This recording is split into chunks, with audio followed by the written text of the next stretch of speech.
राधे राधे मित्रों, स्वागत है आपका राधे कथा सागर में। आज हम सुनेंगे भगवान सत्यनारायण व्रत की कथा। भगवान की कथा सुनने मात्र से भगवान की कृपा हम पर बनी रहती है। आइए बढ़ते हैं कथा की ओर। एक समय नैमिषारण्य तीर्थ में शोनका इत्यादि 88,000 ऋषियों ने एकत्रित होकर सबकी भलाई के लिए मन प्रसन्न करने वाली सभा की। उसी समय ज्ञानव्यान व्यास जी के शिष्य सूत जी अपने शिष्यों को साथ लिए वहां आए।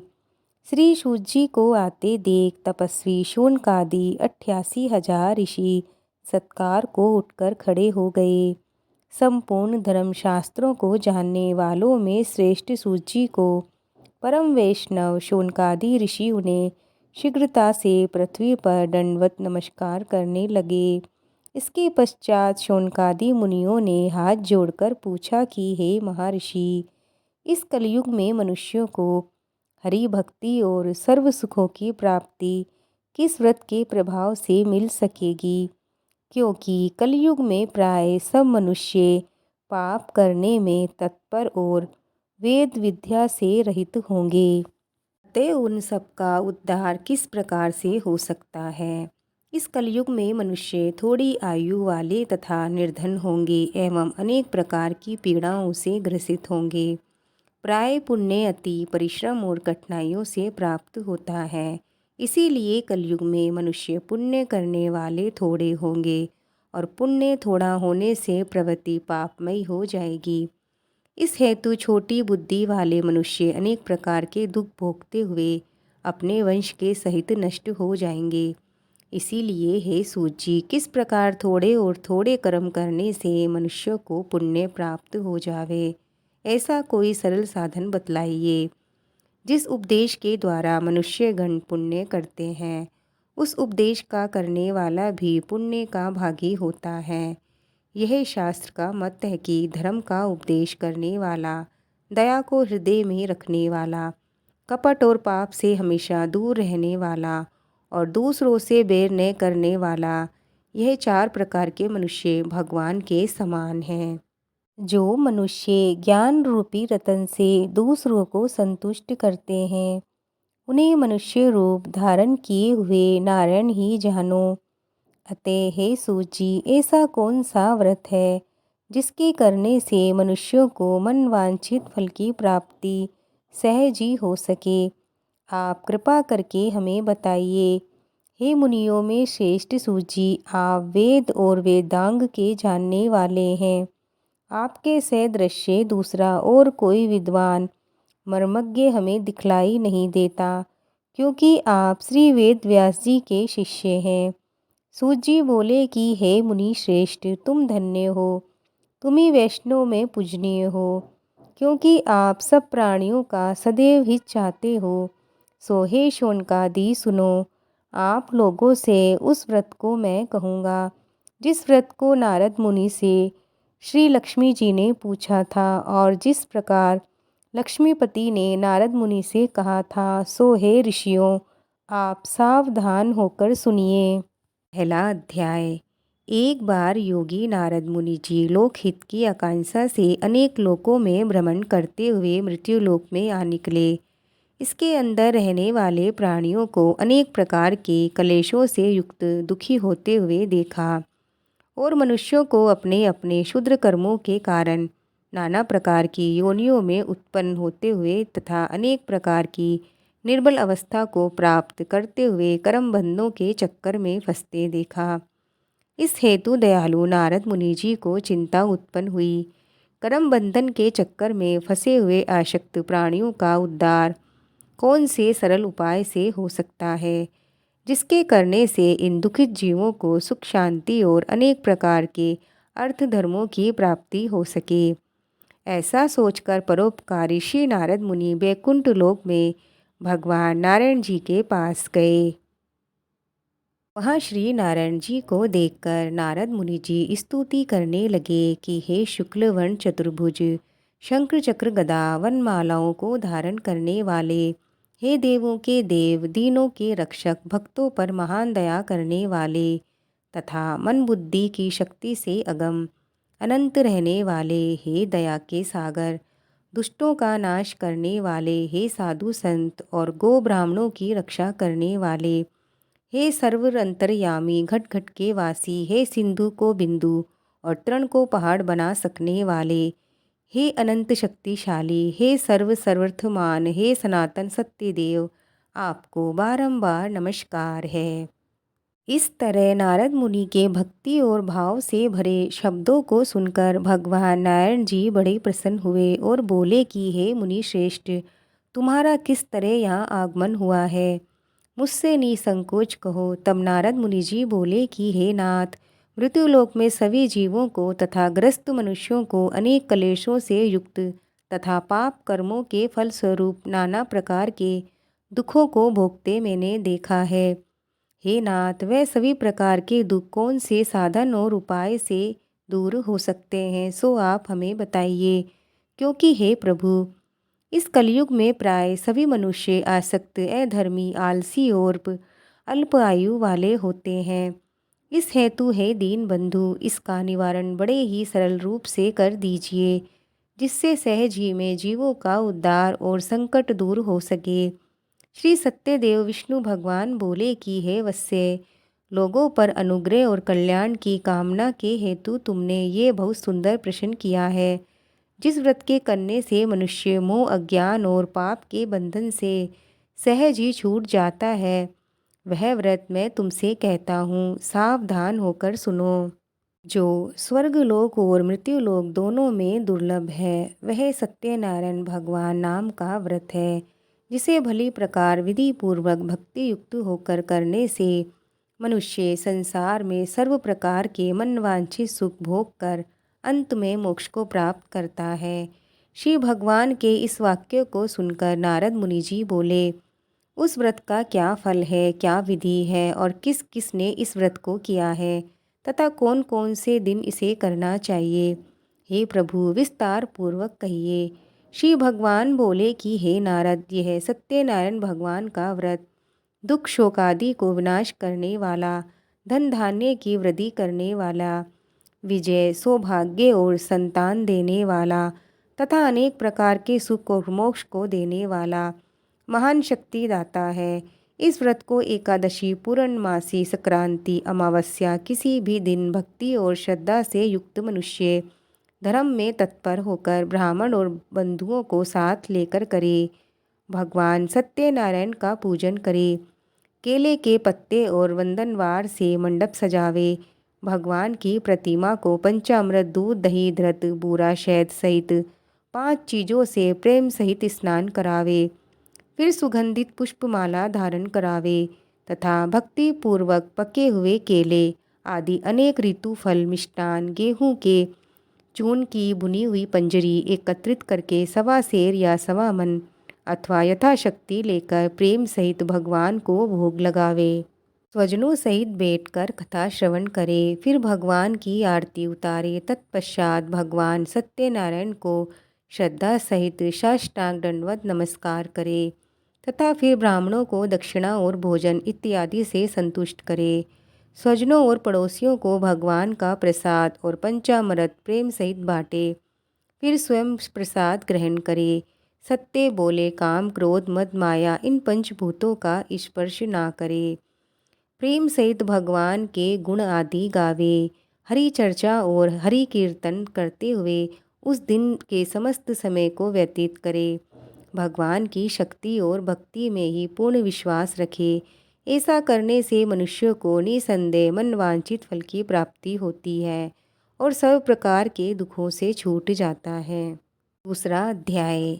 सूत जी बोले कि एक ब्राह्मण जिसने पहले भी ये व्रत किया था, उसका इतिहास और कहता हूँ, सावधान होकर सुनो। रमणीक काशीपुरी में कोई एक निर्धन गरीब ब्राह्मण रहता था। भूख और प्यास से व्याकुल होकर नित्य प्रति पृथ्वी मंडल पर घूमता रहता था। एक दिन विप्रों के प्यारे भगवान ने ब्राह्मण के कष्ट को निवारण करने हेतु स्वयं एक वृद्ध ब्राह्मण का रूप धारण करके उस गरीब ब्राह्मण से आदर और स्नेह के साथ पूछा कि हे ब्राह्मण, तुम दुखित होकर नित्य प्रति किस लिए इस पृथ्वी मंडल पर घूमते रहते हो? हे श्रेष्ठ द्विज, वह वृतांत मैं सुनना चाहता हूँ। वह ब्राह्मण बोला कि हे महाराज, मैं बहुत ही गरीब हूँ, भिक्षा के लिए पृथ्वी पर भ्रमण करता हूँ। जीवन का निर्वाह बड़ी मुश्किल से होता है। यदि आप कुछ जानते हैं तो मेरे कष्ट निवारण हेतु कोई उपाय कृपा बतलाइए। ब्राह्मण रूपधारी भगवान बोले कि हे विप्र, भगवान सत्यनारायण के उत्तम व्रत और पूजन को करो। इसके करने से मनुष्य सब दुखों से छूट जाता है।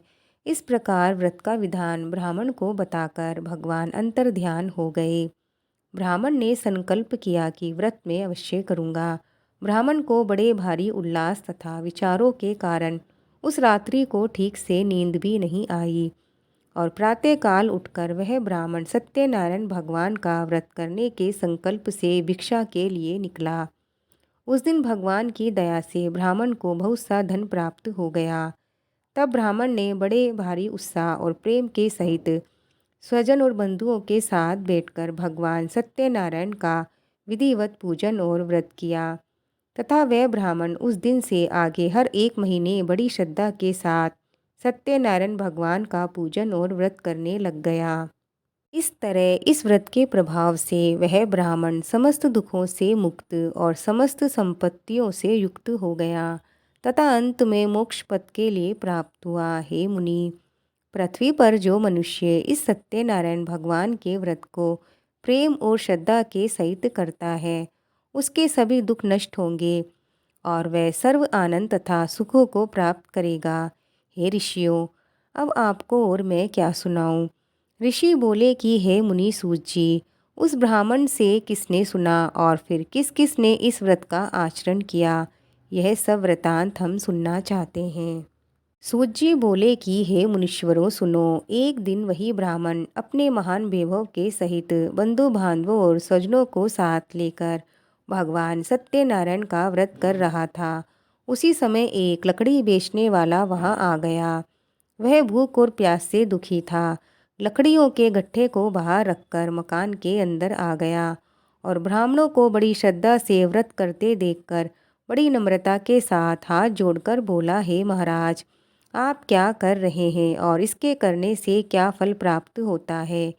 ब्राह्मण ने उत्तर दिया कि यह सर्व प्रकार के मनवांछित फलों को देने वाला, दुखों को दूर करने वाला तथा लोक और परलोक दोनों में आनंद देने वाला भगवान सत्यनारायण का व्रत है।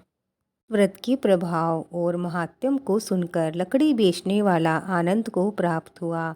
फिर प्रसाद खाया, जल पिया और नगर को चल दिया तथा मन में इस प्रकार संकल्प किया कि आज गांव में लकड़ी बेचने से जो मुझे धन प्राप्त होगा, उसी से मैं सत्यनारायण देव का उत्तम व्रत करूंगा।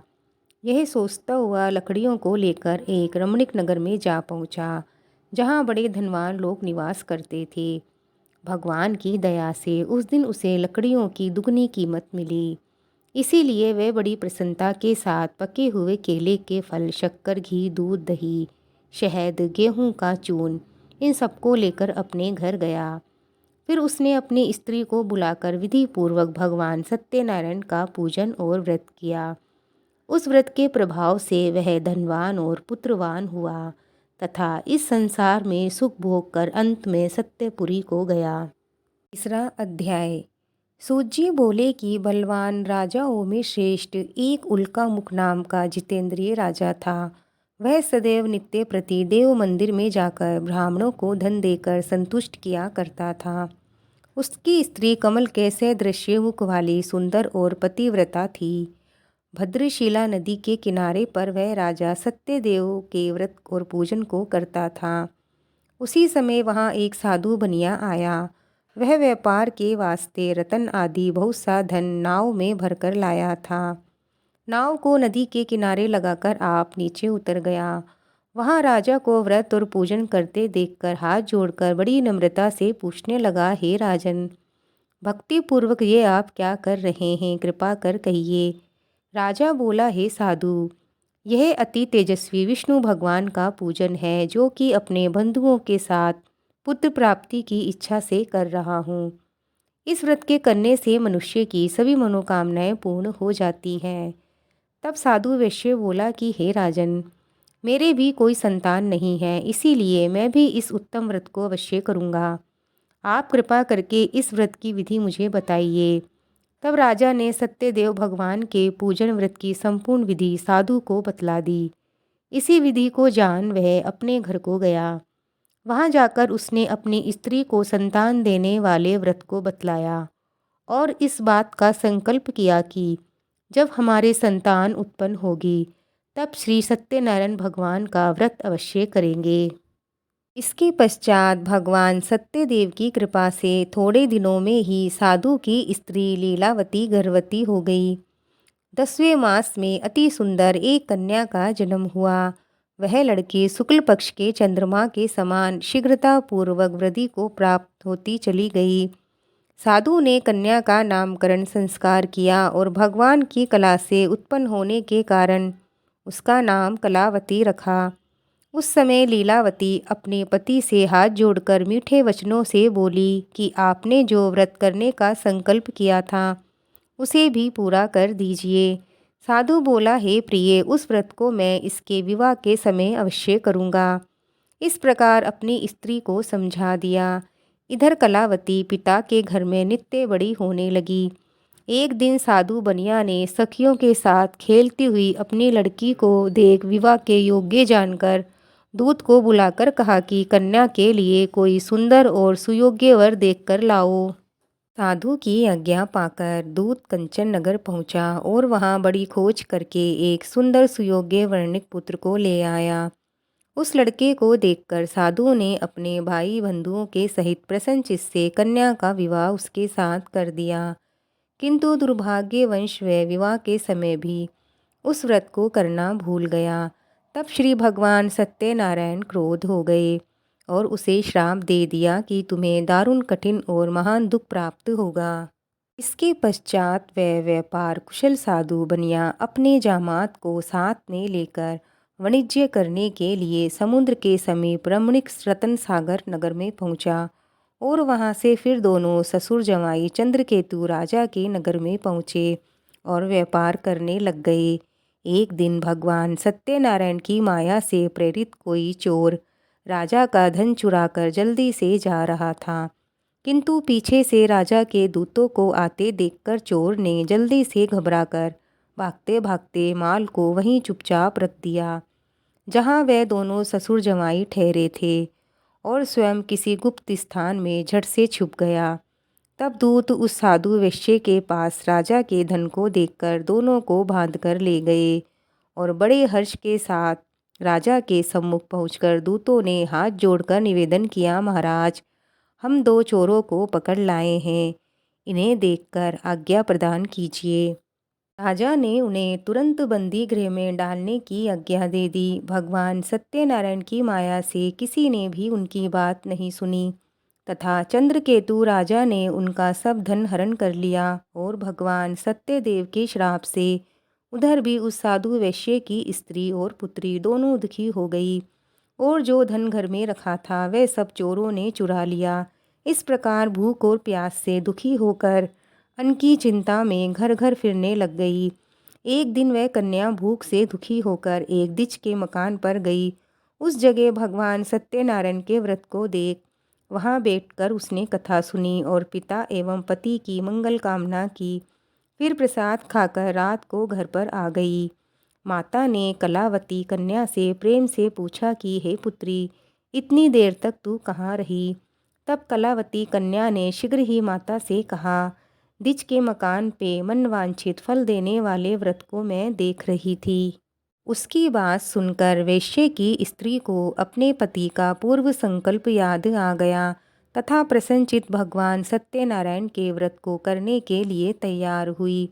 उस साध्वी स्त्री ने अपने बंधुओं के सहित व्रत किया और बारंबार क्षमा प्रार्थना की और वर मांगा कि हे प्रभु, मेरे पति और जमात शीघ्र अपने मकान को कुशल पूर्वक लौट आएं।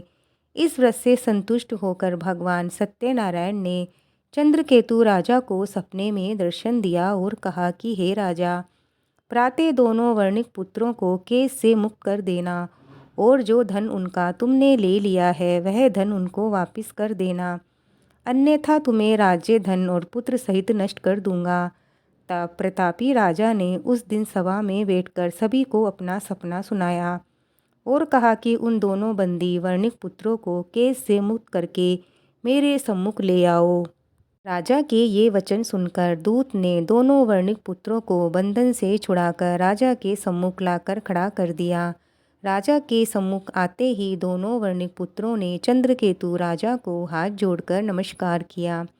राजा ने इन्हें देखकर बड़े आदरपूर्वक मीठे वचनों से कहा, हे वर्णिक पुत्रों, तुम्हें भाग्यवश ऐसा कठिन दुख प्राप्त हुआ है, अब कोई भय नहीं है। ऐसा कहकर राजा ने उनको मुक्त करके नए नए वस्त्र आभूषण पहनाए तथा उनका जितना धन ले लिया था उससे दुगना धन राजा ने उन्हें दिलवा दिया और आज्ञा दी कि अब आप अपने आश्रम को जा सकते हो। तब वे दोनों वर्णिक पुत्र ससुर जमाई अपने घर को चल दिए। चौथा अध्याय। सूत जी बोले, उस साधु वैश्य ने अपने नगर की यात्रा के लिए नौका में बैठकर प्रस्थान कर दिया। थोड़ी दूर जाकर नित्यक्रम आदि के लिए वैश्या ने नौका को एक किनारे पर रोका और अपना संध्या कर्म करने लग गया। उसी समय भगवान सत्यनारायण एक डंडी का भेष धरकर वहां उसके समीप पहुंच गए और पूछने लगे कि साधु, तुम्हारी नाव में क्या है। तब वैश्य ने बड़ी लापरवाही और व्यंग के तौर पर कहा, हे डंडिन, किस लिए पूछते हो? क्या रुपया ले जाना चाहते हो? मेरी नाव में तो लता पतादिक है। इस कठोर वचन को सुनकर उस डंडी ने कहा, तेरा वचन सत्य हो। ऐसा कहकर वह शीघ्र ही वहाँ से चले गए और कुछ दूर जाकर समुद्र के तीर पर बैठ गए।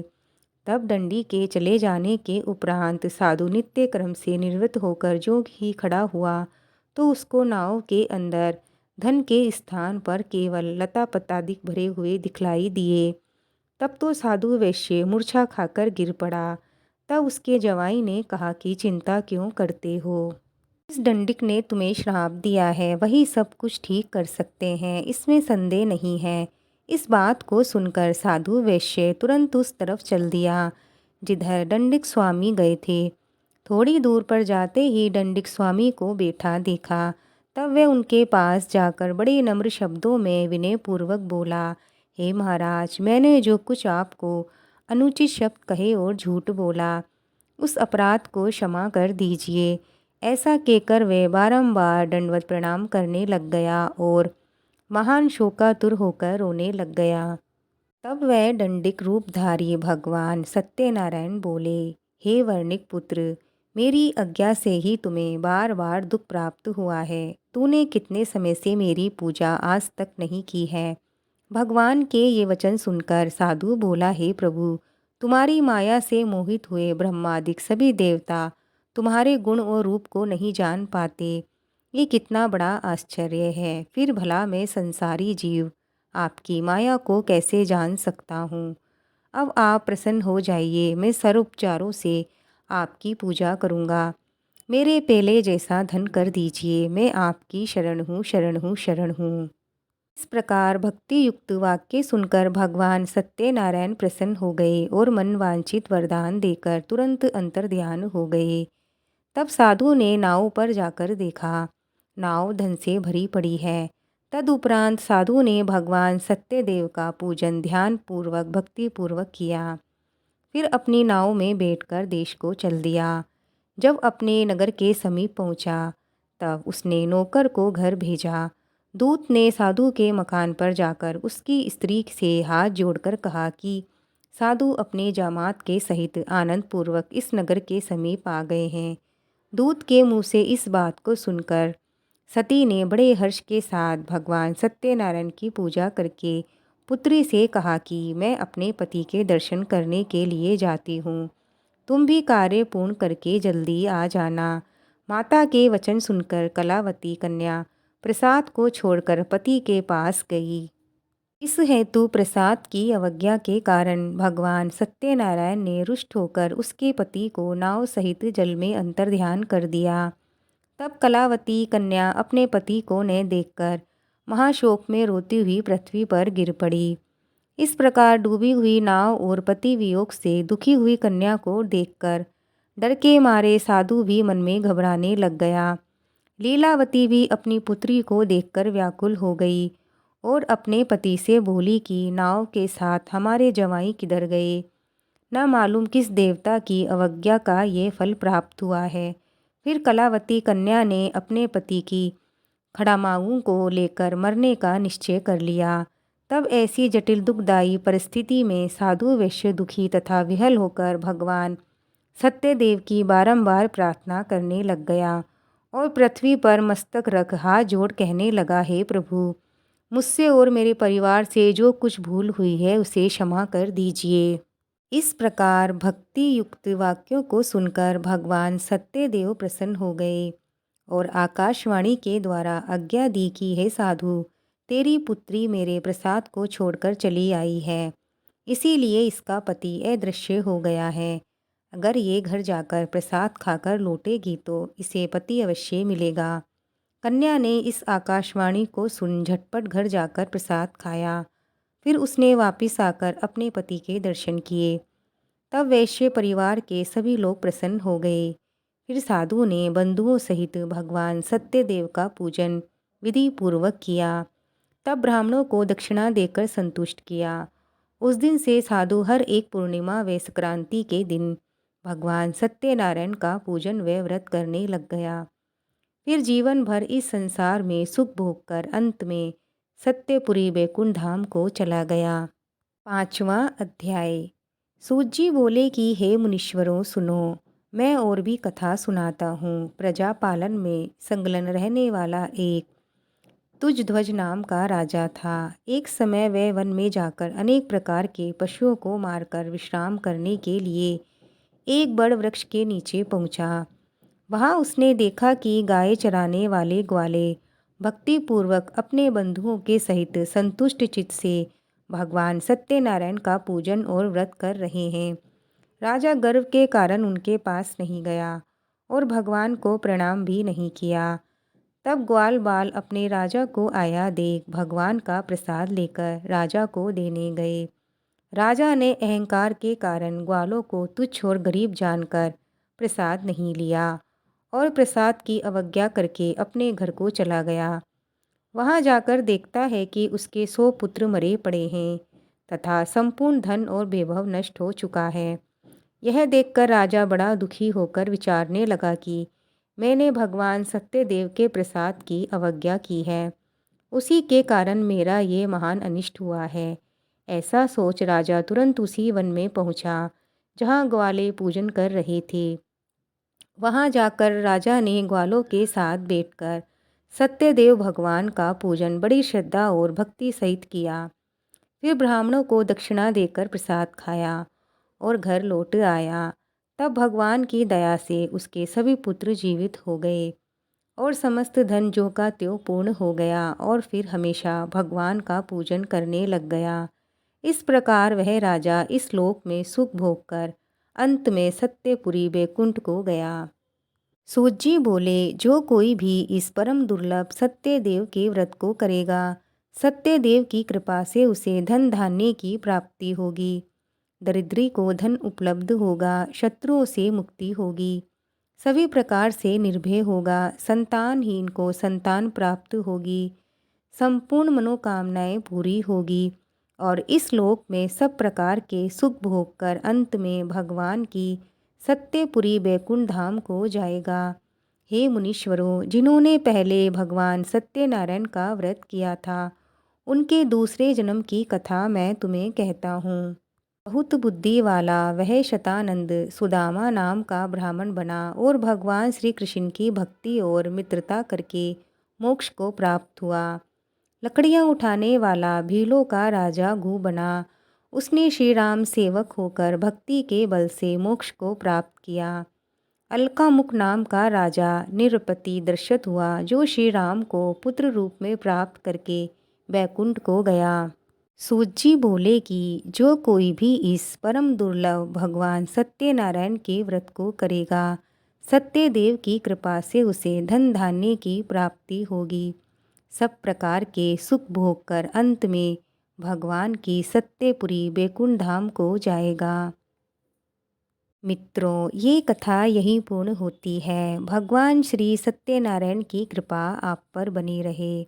आपको आज की कथा कैसी लगी? हमें कमेंट में जय श्री सत्यनारायण भगवान की लिखकर ज़रूर बताएं। मिलते हैं और एक नई कथा के साथ। तब तक के लिए जय श्री कृष्णा, जय श्री राधे।